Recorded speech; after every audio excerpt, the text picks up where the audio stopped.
పిల్లగాండ్లను హాస్టల్లల్లా ఎందుకేస్తారుల్లా రోజు బడికోవుడు అచ్చుడు తిరుగుడు తప్పుతుందని కదా.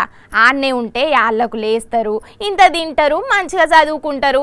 ఇక ధ్యాస అంతా చదువు మిన్నే ఉంటుంది అని మంచిగా చదువు చెప్తారనే కదా.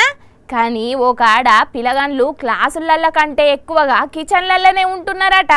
మరి ఎందుకు అట్లా, అసలు ఆడ ఉండి ఏం చేస్తున్నారు వాళ్ళు అనేది చూద్దాం పాన్రోపారి. ఇగో ఈ పిల్లలే క్లాసుల కంటే ఎక్కువ కిచెన్లనే ఉంటున్నది. అగో చూడుండ్రి, పుస్తకాలు పట్టాల్సిన చేతులతోని పిండి విసుకుతున్నారు. గీ చిన్నోడైతే ఏకంగా పిండి విసికే బండ మీదనే కూర్చున్నాడు. నల్గొండ జిల్లా దామరచెర్లున్న సాంఘిక హాస్టల్లో చదువుతున్న పిల్లగాండ్లు ఇల్లంతా.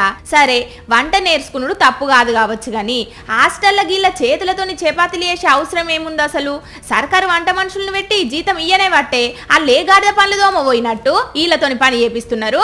అరే ఇంట్లో నలుగురికి సరిపడా పిండి విసుకుతేనే చేతులు నొప్పి ఊడతాయి పెద్దోళ్ళకే. అటువంటిది అల్ల వయసు ఎంత, అల్ల చేతి బొక్కెంత, గంత పిండి విసుకుతే అల్ల చేతులు ఉంటాయి అసలు? ఇవాళ ఒకళ్ళు వీడియో తీసిండ్రు కాబట్టి బయట పడ్డది. ఎన్ని రోజుల సంధి చేపిస్తున్నారో ఇట్లా. గిందుకేనా పిల్లగాళ్ళ హాస్టల్కు పంపింది. ఇక ఇట్లయితే అల్ల చదువులు ఏం పొడిగెళ్తాయి? అరే పెన్నులు పట్టాల్సిన చేత పిండి విసికిస్తున్నారు. ఇట్లా కొంచెమన్న సోయున్నదా ఆ హాస్టల్ ప్రిన్సిపల్ కు వార్డెన్ కు? అయ్యలు విద్యాశాఖ ఆఫీసర్లు దీని మీద ఏం చర్యలు తీసుకుంటారో తీసుకొని మళ్ళీ తాప పిల్లగాళ్ళతోని గిస్వంటి పనులు ఏపియకుండా చూడుండ్రయ్యా అని అనుకోబట్టిండ్రట పిల్లగాళ్ళ పేరెంట్స్.